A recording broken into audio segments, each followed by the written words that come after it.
Hello mga kawigal, welcome back po ulit sa channel natin. Sino si Richard. Siyempre sa pagkakataong ito ay magluluto po tayo ng crispy pork belly roll. So bali po ito, nilagyan na po natin ng mga pampalasa sa loob. Naglagay po tayo ng asin, bawang, sibuyas, paminta, tapos naglagay rin po tayo ng paprika, tanglad, tapos binalot lang po natin. So yun po, para po ang purpose po noon ay mas lumasa na po kaagad ang loob ng ating crispy pork belly.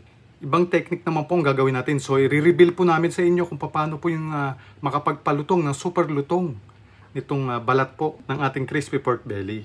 So maraming process po gagawin natin, no? So ito po, i-reveal po namin sa inyo kung paano po maging super crispy po ito. So maglagaho muna tayo. Lagay po tayo maraming sibuyas, isang buong bawang. Maglagay rin po tayo ng laurel at pamintang buo. Mga 2 dakot po ng asin. So kailangan po mas maalat. Huwag kayong mag-alala, hindi po siya masyadong alat yung laman. Kasi 1 oras hanggang 1 oras kalahati lang po natin siyang ilalaga. So ang aabutin niya lang po yung second layer po ng ating mga pampalasa. Lagay na po natin. Pag-ahon po natin to, sigurado pong lulubog po itong yung mga tali po sa balat. So okay lang po yun. May mga gagawin pa po tayong process. Habang hinihintay po natin yung paglalaga, nagawa na rin po tayo ng homemade Mang Tomas.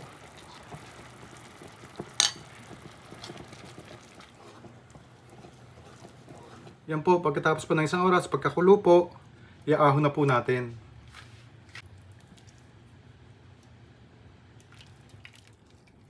Kung mapapansin nyo po, lumubog na po yung tali. So patuluin ho muna natin. Yan, bubutas-butasin lang po natin para lumabas po yung ibang yung tubig niya, yung moisture. Yan, kung mapapansin nyo, naglabasan po yung tubig. So para madali po nating mapalutong. May mga gagawin pa po tayo, hindi pa po tapos yan. Yan, pagkatapos po natin tusok-tusokin, lalagyan naman ho natin ng asin. Kasama ho to sa process ng pagpapalutong. Yan, lamasin nyo lang po. Huwag po kayong mag-alala, tatanggalin po natin yung excess dyan at hindi po yan naalat. Makakatulong po yan sa pagpapalutong. Tapos ito pa hong isang sikreto, suka po. Vinegar, pahidan nyo lang po. At the same time, makakatulong rin po ito man-neutralize yung sobrang alat po dito sa balat.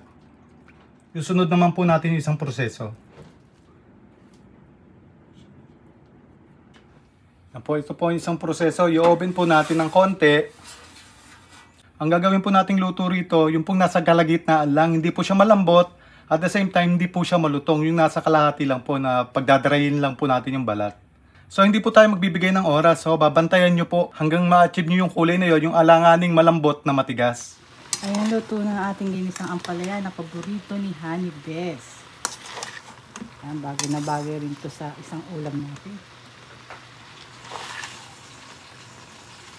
Yan, labas na po natin. Ito po yung hinahanap natin, yung alanganing matigas, alanganing malambot. So nasa gitna lang po siya. Ilalabas ho muna natin siya, ire-rest ho muna natin, palamigin ng konti. Ano po yung huling process? At least ilalagay po natin siya sa rep, at least po 1 hour. Hanggang sa mag-dry po yung balat. Tapos ipipirito na po natin. Yan po, dry na po siya. So ipirito na po natin. Yan, dapat po mainit na mainit po yung mantika, ha. Deep fried na po natin.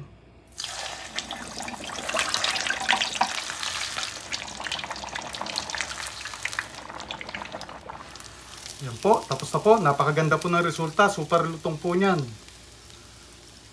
Ayan. Kung wala naman po kayong oven, pwede nyo pong ibilad po sa araw. Pwede rin po yun. Mukbang na po tayo. Yan po, nireveal na po natin kung paano po magpalutong ng super crispy tune pork belly roll. Yan po, tapos meron pong niluto sa Honey Bess na ampalaya rito, ginisang ampalaya. Tapos meron po tayong shiitake rice po dyan. Pinaghalo na po natin. Tapos ito po ating homemade Mang Tomas. Pinaghalo po yan chicken and beef liver. Tapos yung mga hinalo natin dyan, mga herbs and spices, pang low carb po. At meron po tayo itong lemon water. At siya nga po pala, kung gusto nyo pong mapanood ito ng uncut, doon po tayo sa YouTube. Account po natin, Sino si Richard. At kung gusto nyo naman po yung pinaikli at meron pong cut, dito po sa FB page po natin. Yan po, bago po tayo magsimula, pray po muna tayo. Ama, maraming salamat po sa pagkain pinaglam niyo po ngayong araw na ito. At maraming salamat po sa buong araw ng kaligtasan. Gayon din po mga viewers po natin. Nawa po ay lagi po nga meron po kami makakain at magiligtas po. Maraming salamat po, Ma. Tapos dalangin ko sa inyo. Bugtong na sa Kristo namin tapagligtas amin. So yun, hugas na po tayo ng kamay. Mukbang na po tayo.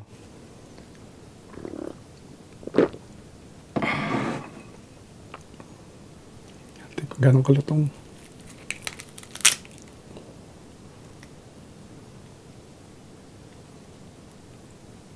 Kain po.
Sarap po.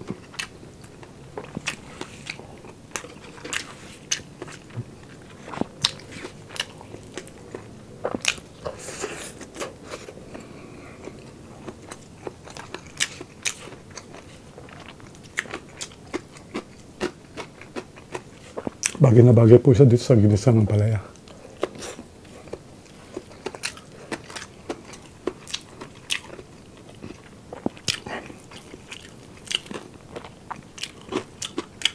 Tanggalin natin yung tanglad.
Mainit-init pa po.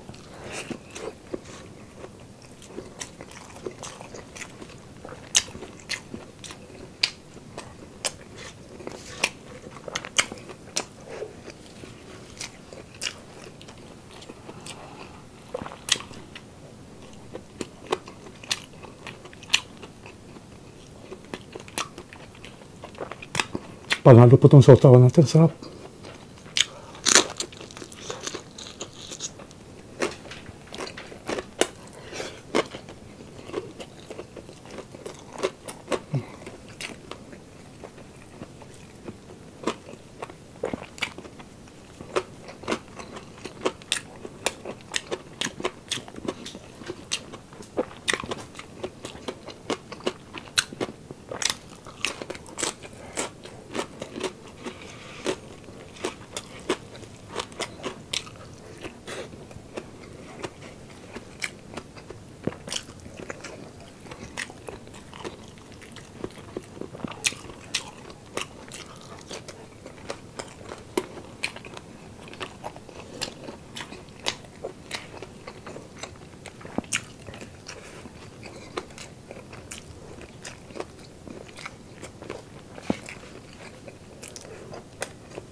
The best po.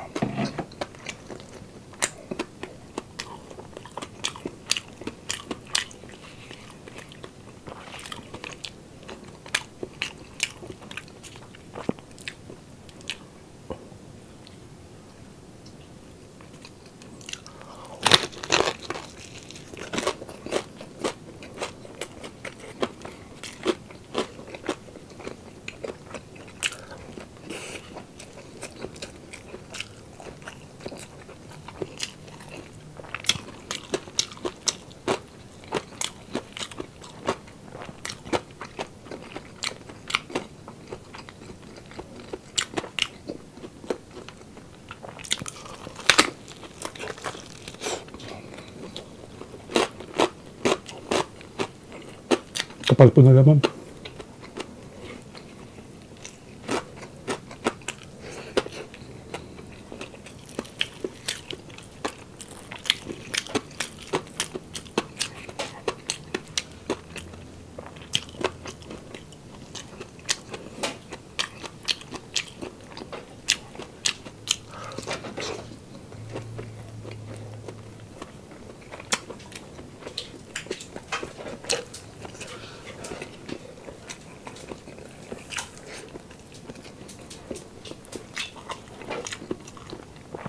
The best po, panalo.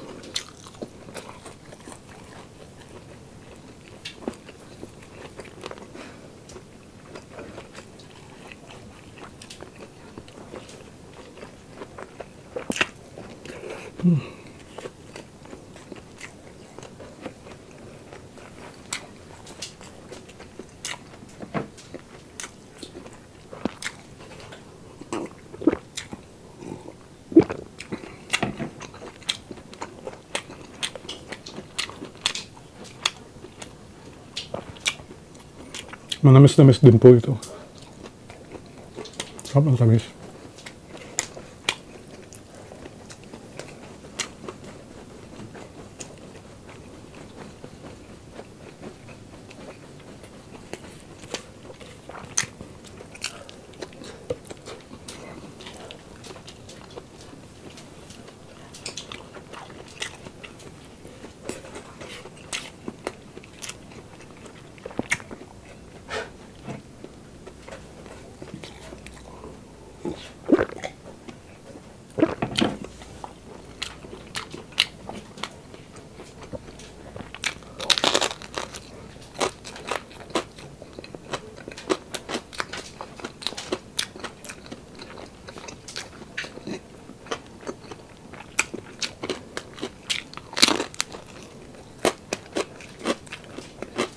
Sabi.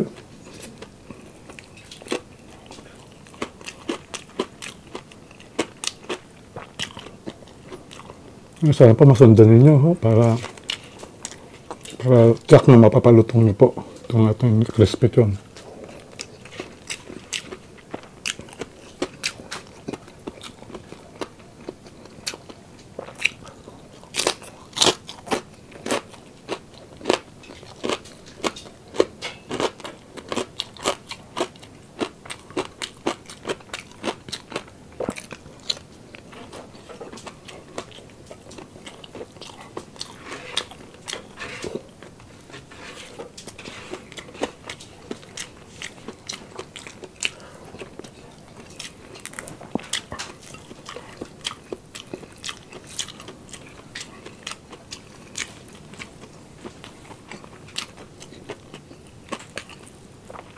Siyempre yung mga tanglad.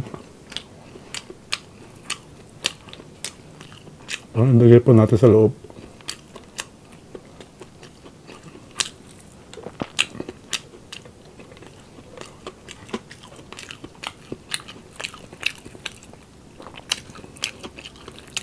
Alas maubos yung sausahan. Sarap po kasi.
Ang putok-putok.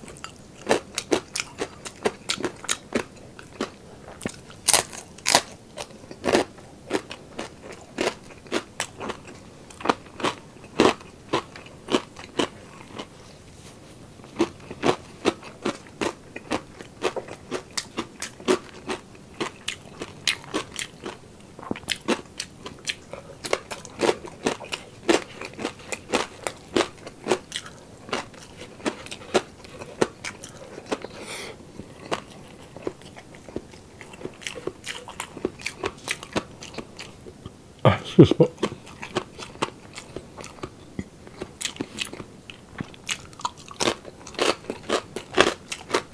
So,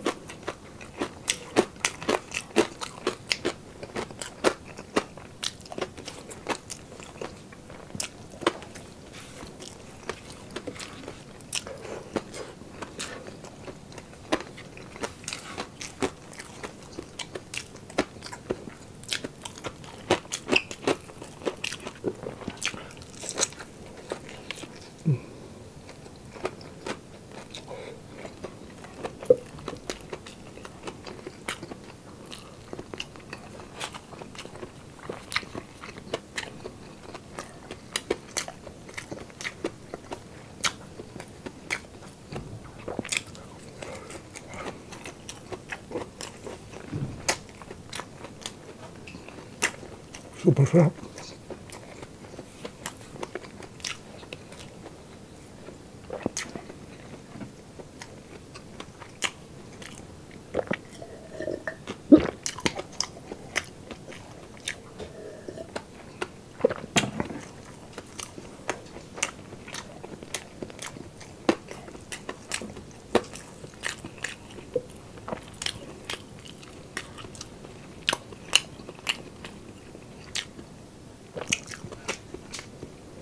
Last bite po para sa inyo.